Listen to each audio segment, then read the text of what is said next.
US national intelligence chief Tulsi Gabbard, defence minister Rajnath Singh వీళ్ళిద్దరూ న్యూఢిల్లీలో meet అవ్వటం జరిగింది. ఇండియా ఏమడుగుతుందంటే యునైటెడ్ స్టేట్స్ ఆఫ్ అమెరికాని ఎస్ఎఫ్జే, సిక్ ఫర్ జస్టిస్, అంటే సపరేట్ గ్రూప్ అనమాట. Khalistani separate group Sikh for జస్టిస్ని టెర్రరిస్ట్ ఆర్గనైజేషన్గా రికగ్నైజ్ చేయమని ఇండియా యునైటెడ్ స్టేట్స్ ఆఫ్ అమెరికాని రిక్వెస్ట్ చేయడం జరుగుతుంది.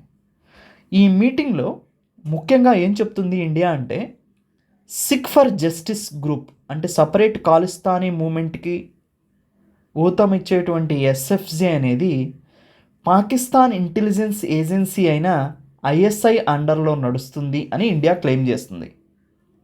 సో దాంట్లో భాగంగా ఇండియా యుఎస్ఏని ఈ ఎస్ఎఫ్జే సిక్ ఫర్ జస్టిస్ అనే దాన్ని టెర్రరిస్ట్ ఆర్గనైజేషన్గా రికగ్నైజ్ చేయమని చెప్తుంది అనమాట.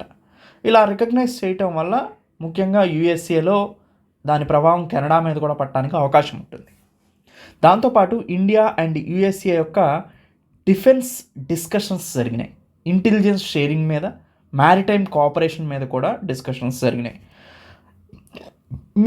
మిస్ గబార్డ్ 3-day విజిట్కి ఇండియాకి వచ్చారండి. ముఖ్యంగా ఎందుకు ఇండియాకి వచ్చారంటే, రైసైనా డైలాగ్ జరుగుతుంది.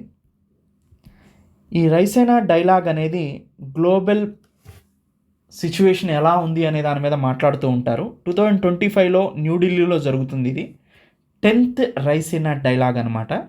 అసలు రైసైనా డైలాగ్ అనేది ఒక ఇండియా యొక్క premier geopolitical and geo కాన్ఫరెన్స్కి, అంటే జియో ఎకనామిక్ కాన్ఫరెన్స్కి సంబంధించిందండి.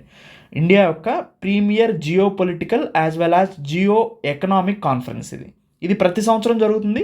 ఎక్కడ జరుగుతుంది? న్యూఢిల్లీలో జరుగుతుందండి ప్రతి సంవత్సరం కూడా. దీన్ని ఎవరు ఆర్గనైజ్ చేస్తారంటే, అబ్జర్వర్ రీసెర్చ్ ఫౌండేషన్ ఓఆర్ఎఫ్ అనే సంస్థ మినిస్టర్ ఆఫ్ ఎక్స్టర్నల్ అఫైర్స్తో కలిసి ఈ మీటింగ్ని కండక్ట్ చేస్తుంది ఎవ్రీ ఇయర్ కూడా. ముఖ్యంగా వేటి గురించి మాట్లాడతారు ఈ రైసైనా డైలాగ్లో అంటే, గ్లోబల్ ఇష్యూస్ అండి. అంటే డిప్లొమసీ, సెక్యూరిటీ రక్షణ, ట్రేడ్ వాణిజ్యం, టెక్నాలజీ శాస్త్ర సాంకేతిక రంగం, క్లైమేట్ చేంజ్ వాతావరణ మార్పులు, ఇలాంటి గ్లోబల్ ఇష్యూస్ మీద ఈ రైసైనా డైలాగ్లో మాట్లాడతారు. వరల్డ్ లీడర్స్ అందరూ, diplomats, military officials, scholars, business leaders అందరూ కూడా దీనికి అటెండ్ అవుతారనమాట. ముఖ్యంగా జియో పాలిటిక్స్ మీద, జియో ఎకనామిక్స్ మీద, దీని మీద మాట్లాడతారు. ముఖ్యంగా AIIMS to discuss and shape global policies, ప్రపంచం యొక్క విధి విధానాలేంట్లో కూడా తెలుసుకుంటారు దీంట్లో. సో సెక్యూరిటీ కాన్ఫరెన్స్ అంటే ఇది యాక్చువల్గా ఇంటర్నేషనల్ కాన్ఫరెన్సెస్ ఉన్నాయండి సెక్యూరిటీకి సంబంధించి. మునిచ్ సెక్యూరిటీ కాన్ఫరెన్స్, షాంగ్రీ లా డైలాగ్, దానికి సంబంధించిన లాగే మనం కూడా ఈ రైసైనా డైలాగ్ని ఎస్టాబ్లిష్ చేయడం జరిగింది. ఇండియాకి జియో పొలిటికల్ కనెక్షన్స్తో సంబంధం ఉన్న ముఖ్యమైన విషయాలని, ఆ గ్లోబల్ ఇష్యూస్ని దీంట్లో డిస్కస్ చేస్తారు. 2025కి సంబంధించినటువంటి ఎడిషన్ హైలైట్స్ చూస్తే ఇది 10th రైసైనా డైలాగ్ అండి. సో కీ డిస్కషన్స్ ఏమి ఇంక్లూడ్ అయినాయి అంటే, ఇండియా యొక్క US relations like maritime security, terrorism, global power shifts గురించి మాట్లాడుకోవడం జరిగింది. సో ముఖ్యంగా India to engage with the world అనేది మేజర్ గ్లోబల్ ఛాలెంజ్ అనమాట. సో ఇంటర్నేషనల్ రిలేషన్స్ని, పార్ట్నర్షిప్ని స్ట్రెంగ్తన్ చేసుకోవడం గురించి కూడా దీంట్లో మాట్లాడటం జరుగుతుంది.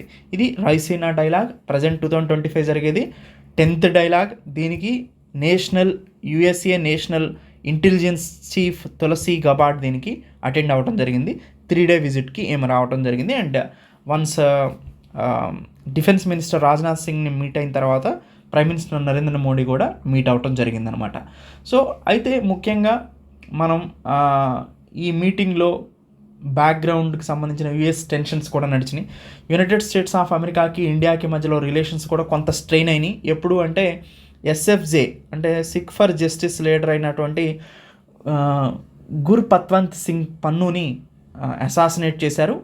ఆ అసాసినేట్ చేసింది ఇండియాకి సంబంధించిన సిటిజన్ వికాస్ యాదవ్గా క్లెయిమ్ చేయడం జరిగింది కెనడా, కానీ ప్రూవ్ చేయలేదు. దాన్ని యుఎస్ అడ్మినిస్ట్రేషన్ కూడా దాన్ని పాయింట్అవుట్ చేయడంతో ఇండియా అండ్ యుఎస్ఏ రిలేషన్స్ అనేది కొంత స్ట్రెయిన్ అయిన మాట నిజమే. కానీ డిఫెన్స్ ఎక్విప్మెంట్ సప్లైలో కానీ, సప్లై చైన్స్లో కానీ, మ్యారిటైమ్ సెక్యూరిటీలో కానీ, ఇండియా యుఎస్ రిలేషన్స్లో కానీ అది డైరెక్ట్గా ఇంపాక్ట్ చూపలేదనే చెప్పవచ్చు.